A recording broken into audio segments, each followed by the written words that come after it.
Assalamualaikum warahmatullahi wabarakatuh. Nama saya Kayla Jara Badrudin dengan NIM 132410199. Di sini saya akan melakukan wawancara kepada profesi seorang guru di SDN Cikarang Kota untuk menyelesaikan tugas UAS Personality Development. Dapat saya ibu menceritakan latar belakang pendidikan dan alasan mendirikan tersebut? Latar pendidikan saya sih sebenarnya belum linear, karena saya kan sambilannya itu pendidikan artistik. Jadi saya juga ada rencana mau kuliah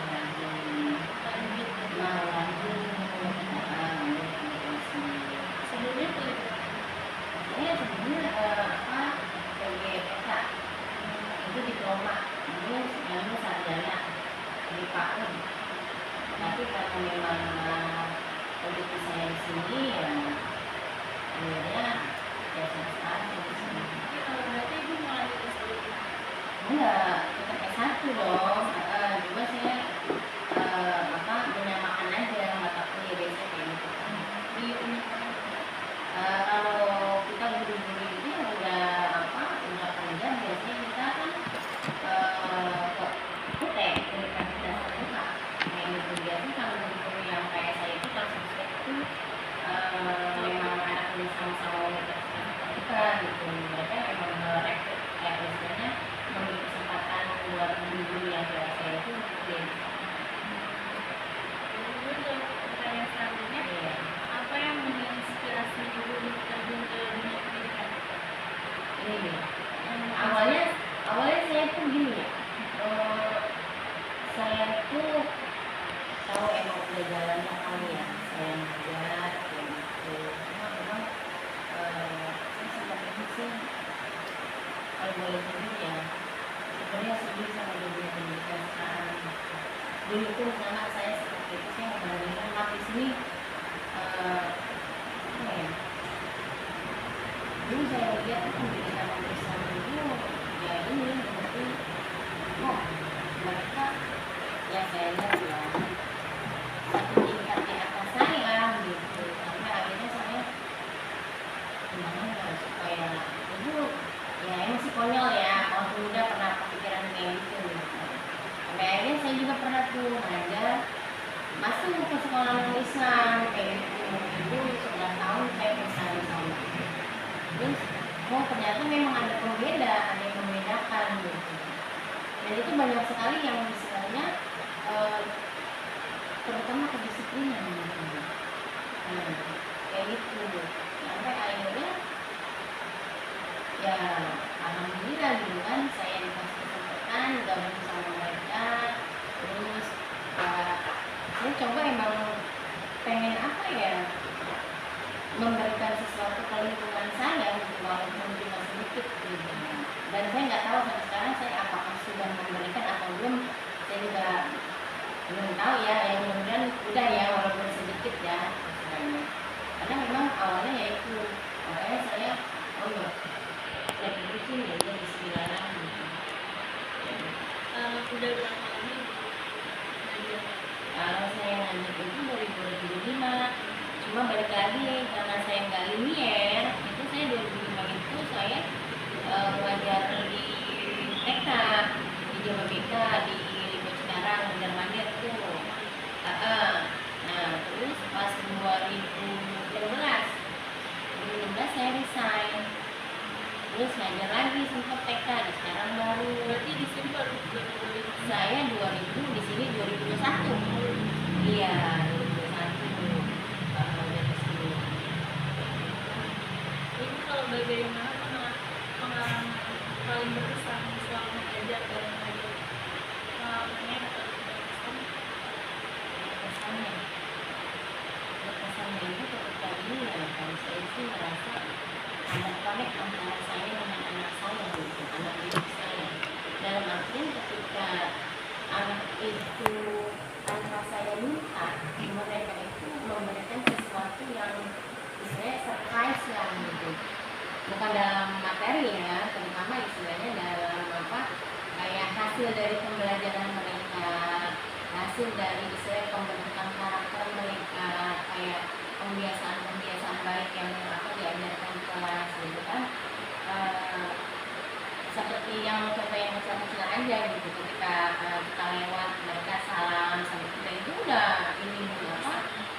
aja kesan yang benar-benar meninggalkan ini gitu loh, dan ada kepuasan tersendiri, ternyata nyampe gitu.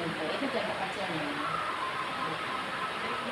Untuk metode pembelajaran apa yang biasanya Ibu sampaikan untuk metode pembelajaran? Kalau masalah itu gitu, kalau saya gini, awalnya saya kelas 1 banyak yang ngomongin kasus-kasus pertama istilahnya penversian sebelum kita metode ya, istilahnya saya tergantung anak gitu. Jadi saya mengklasifikasi dulu, mengidentifikasi ini anak seperti apa gitu kan. Itu di awal-awal itu saya udah harus gercep tuh, istilahnya ini keperluan mereka apa di situ, kekurangannya apa, kelebihannya apa. Ini tetap gitu, masuk kelompok ini masuk kelompok ini masuk kelompok ini gitu kan. Terus kalau udah diklasifikasi itu kan udah enak. Jadi tinggal metode pendekatannya. Ada yang metode pendekatannya istilahnya kita klasikal, ada yang istilahnya face to face, ada. Jadi istilahnya face to face itu biasanya saya itu buat anak yang spesial ya. Itu ada yang tanya jawab, ada tanya jawab. Ada yang diskusi, ada diskusi. Dan walaupun cuma kelas 1, saya coba menghargai suara mereka ya. Misalnya keinginan mereka atau apa sih, isi otak mereka itu apa gitu. Saya selalu berusaha sebisa mungkin tuh di kelas itu gimana caranya mereka tuh mengungkapkan apa yang mereka pikirkan gitu. Karena memang yang saya lihat yang miris banget kelas 1, kelas 2 sampai kelas 6 itu literasinya itu minim banget gitu.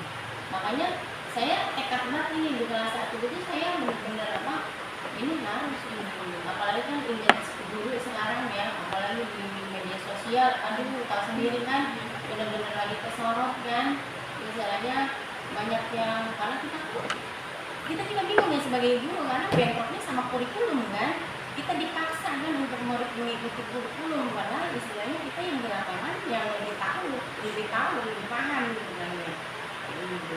Jadi sebisa mungkin di sisi pun ya itu. Kalau saya prinsip gini, berusaha pakai hati saya gitu, supaya nyampe juga ke hati. Itu yang saya terapin dan mudah-mudahan nyampe ya anak-anak saya, mudah-mudahan. Kalau misalnya untuk menyesuaikan metode tersebut pada karakter siswa yang berbeda-beda, ya itu tadi identifikasi siswa. Kita harus bisa memahami karakter anak seperti apa kayak gitu. Kalau misalnya istilahnya bahkan kalau saya sih pribadi ya, misalnya kalau anak pinter itu dipinterin lagi itu memang harus seperti itu gitu, karena basic mereka udah ada gitu. Jadi kita tinggal menggali sini mengasah aja. Tapi ketika kita paling yang bawah kita ini katrol sampai dia bisa, itu sesuatu yang lebih kayak gitu. Dan itu caranya ya kita harus tahu pendekatan face to face itu gitu. Selain anak, kita juga ke orang tua. Kira-kira perkembangan mereka di sekolah, kegiatan mereka di rumah, kegiatan mereka di rumah itu seperti apa kayak gitu.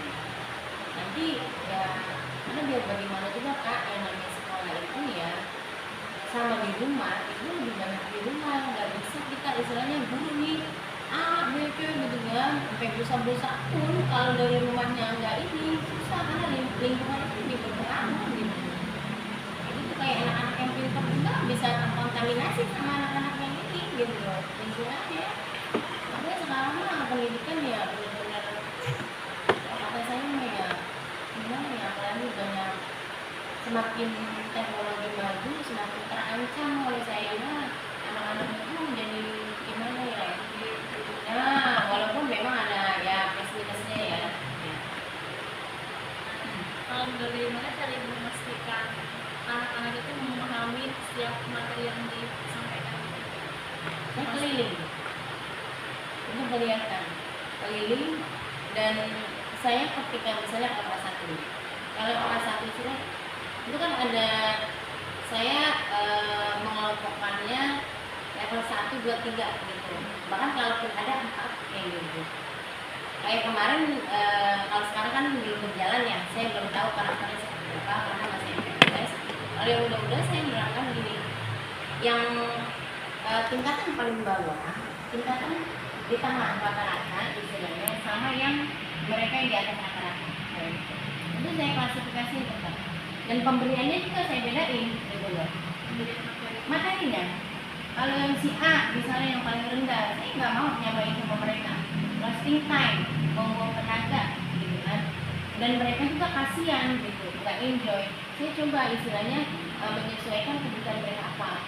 Yang di tengah-tengah juga apa, yang ini juga apa. Karena kita bersama ratakan, kalau buat saya istilahnya kasihan yang udah pintar gitu loh, dan kasihan yang belum bisa kayak gitu. Jadi sebisa mungkin yang bisa ini ya istilahnya level pemberian tugasnya juga harus lebih ini gitu loh.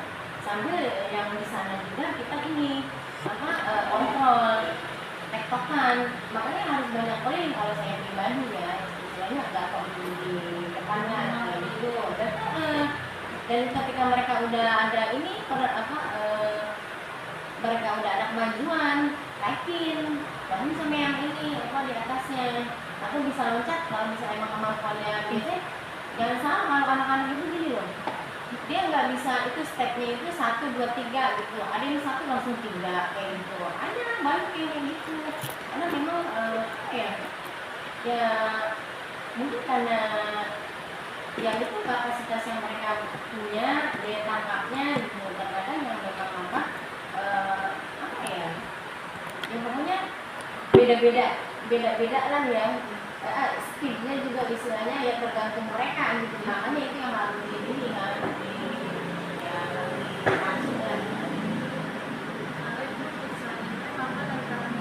banyak ya.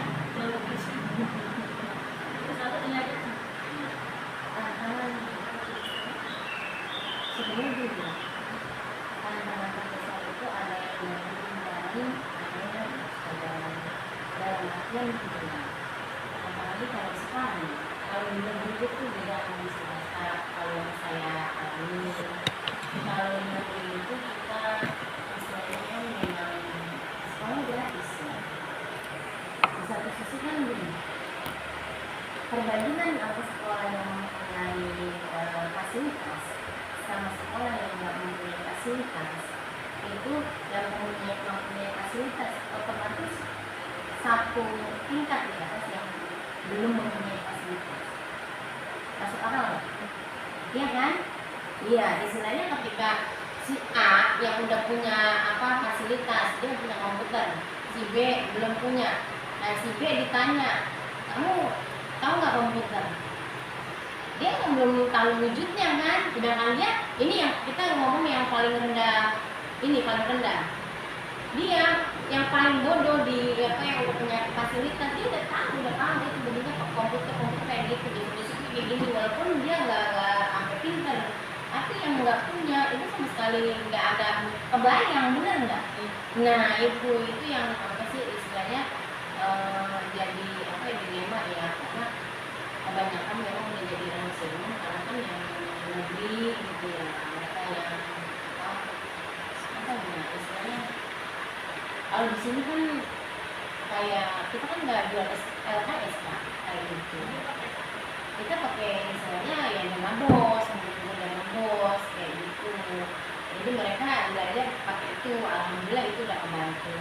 Cuma kan gini, ketika kita istilahnya hanya membaca gitu kan, hanya menulis tanpa ada praktek gitu, kadang-kadang kita butuh ini praktek, atau kita istilahnya butuhlah optimas ya, kalau ini ya masa-masa sekarang itu gitu kan. Dan itu pasti kan butuh yang namanya ini kan biaya yang masih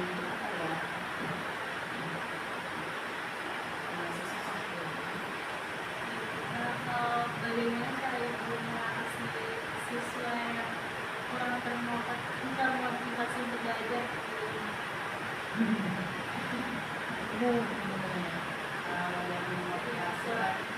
Iya, ini kita harus tahu juga ya, kalau sih pada pendekatan ke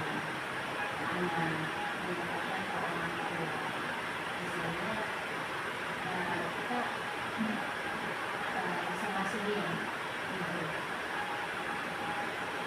masalahnya apa gitu. Kita tanya sama dia kayak gitu kan, terus kita cross check ke orang tuanya kayak gitu. Kalau udah cross check ke orang tuanya, kita cari solusi berdua nih, kesepakatan. Kalau saya lebih kesepakatan sih, karena biar bagaimanapun kalau saya jalan sendiri nggak bakalan ini, saya nggak puas gitu, dan karena saya nggak bakalan maksimal. Beda kalau misalnya saya udah kesepakatan sama orang tua, biar lebih apa, karena ini ya maaf ya, ini kan istilahnya memang harus kerjasama antara sekolah dengan di rumah, apalagi di rumah itu kan waktunya lebih panjang.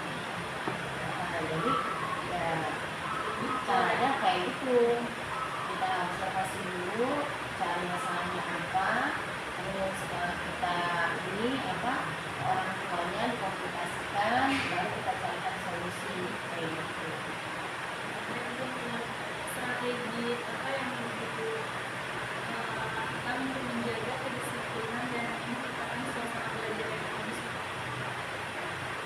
Kalau saya sih dulu, ini saya rumah kedua kita gitu, dan kita harus jaga semuanya, mulai dari apa sih yang di sekeliling kita orang kayak gitu.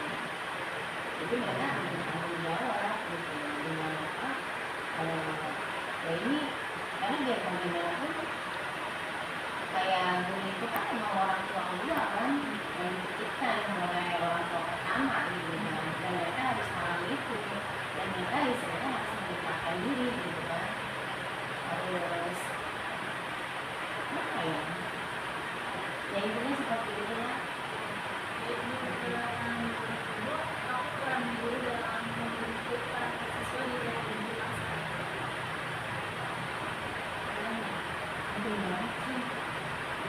Dan harus dari dirinya sendiri yang harus apa, harus punya motivasi, harus istilahnya apa sih, beradab baik, istilahnya jadi kalau ini mah apa, anak itu mah apa ya, guru kan digugu dan ditiru ya, itu nggak jadi istilahnya apa ya, kayak dari zamannya dulu ya, itu digugu dan ditiru, cuma kan ya sekecil apapun. iya kayak gitu. Jadi memang harus dari gurunya sendiri gitu, dan itu sebenarnya gini ya, dan ya guru manusia ya, karena memang apa ya, kita udah berusaha maksimal, cuma kan kita nggak tahu faktor X gitu kayaknya. Baik Bu, selanjutnya bagaimana peran guru dalam membentuk karakter moral siswa? Perannya ya perannya jangan tanggung-tanggung lah gitu. Iya, karena biar bagaimanapun memang guru itu punya apa ya, pengaruh ya istilahnya. Ya balik lagi itu di guru dan ditiru, karena memang istilahnya orang tua, lingkungan setelah rumah itu sekolah istilahnya yang membentuk karakter ya, yang membentuk ilmu, memberikan ilmu kayak gitu. Jadi saya bilang ya. Ya, jadi memang harus jangan tanggung-tanggung lah, jangan misalnya anggap itu anak kita sendiri lah gitu.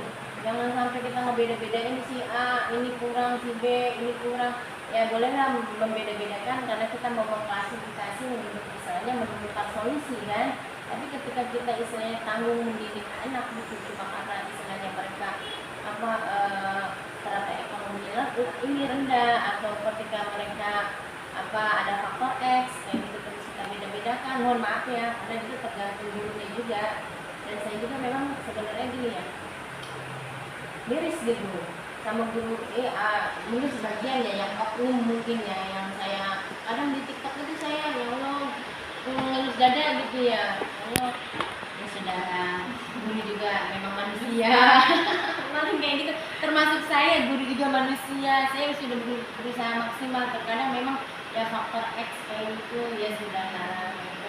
Karena bagaimanapun misalnya gini, kalau di rumah cuma sekedar guru gitu, anak ya memang ada ibunya gitu, kita mau ngomong A sampai Z, kalau misalnya dari rumah apa nggak sinkron gitu kan, misalnya punya prinsip tersendiri, apalah boleh buat gitu. Ibu, selanjutnya bagaimana Ibu menjaga hubungan baik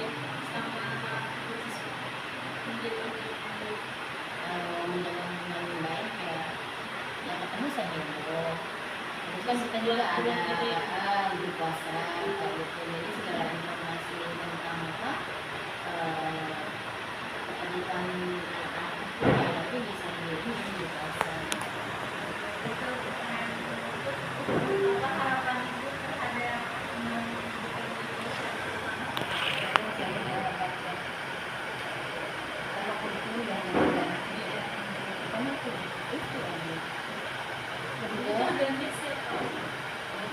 ganti kurikulum setiap tahun atau setiap ganti itu bagian diri ya ini kita udah pernah buat ini kayak sekarang ini udah apa sih kurikulumnya udah baru tapi penyebutannya baru penyebutannya berkembang tapi ada apa usul-usul yang berbeda. jadi kurikulum berbeda itu baru tahun Enggak, kurikulum mereka itu udah pas itu masa Nadiem Makarim kayak gitu kelas 1 kelas 2 itu kelas 1 kelas pokoknya tahun ini semuanya pakai kurikulum merdeka semuanya. Kemarin kan bertahap tuh kelas 1 sama kelas 4 bertahap lagi kelas 2 sama kelas 5 mestinya bertahap kan terus kelas 3 sama kelas 6 nah tahun ini semuanya pakai kurikulum merdeka iya. Dan harapan saya pertama itu jangan ganti kurikulum. Kedua ya harapan saya ya apa sih ini ya, dari gurunya sendiri ya istilahnya ya gimana ya. Jadi kalau misalnya yuk kita sama-sama ini sama guru ya anggap anak didik kita itu seperti anak kita sendiri. pertanyaan terakhir Kan udah terakhir jadi satu ibu kan itu yang penutup sekarang yang terakhir ya kalau pesan ibu untuk generasi muda yang akan datang sebagai ibu sebagai guru ya pesannya itu tadi dari hati ke hati ya iya karena biar bagaimanapun gak bisa dibohongin ya ketika kita berbicara ketika kita berbuat dengan hati kita gitu itu kontaknya kliknya itu dapet gitu itu juga pasti istilahnya akan terjaga gitu ya saya rasain sih kayak gitu ya terjaga dalam arti kita punya konsep gitu kan jadi ketika kita menggunakan gak usah kita ngajar orang kerja aja orang berteman aja kita istilahnya dengan hati gitu kan insya Allah hasilnya positif kan karena seperti kita ini ya Pak aja istilahnya itu yang pertama ya yang kedua nah yang sekarang kan istilahnya emang perbedaan anak-anak sekarang sama kita dulu kalau kita mohon maaf lebih banyak istilahnya yang enggeng bisa sampurasun ya kayak gitu kan ya kalau masalah otak ya alhamdulillah ada gitu cuma kalau diukur sama anak-anak sekarang kan penelitian juga ya anak-anak Gen Z itu perkembangan ininya apa ininya nih logikanya itu kan lebih maju daripada kami yang dulu jadi kebalik kan kalau sekarang kan teorinya kalau yang Gen Z itu lebih minim yang permisi itunya nah kalau yang kita dulu kan emang permisi yang kayak gitu maaf ya tapi ya itu tadi kalau bisa sih nanti kalian yang dulu ya apalagi Islam ya Allah majunya gitu. Karena kan sebelumnya emang kan istilahnya Nabi kita kan dari ini ya agama Islam dari Iqra kan ya, kayak penemu apa ilmu-ilmu pengetahuan kalau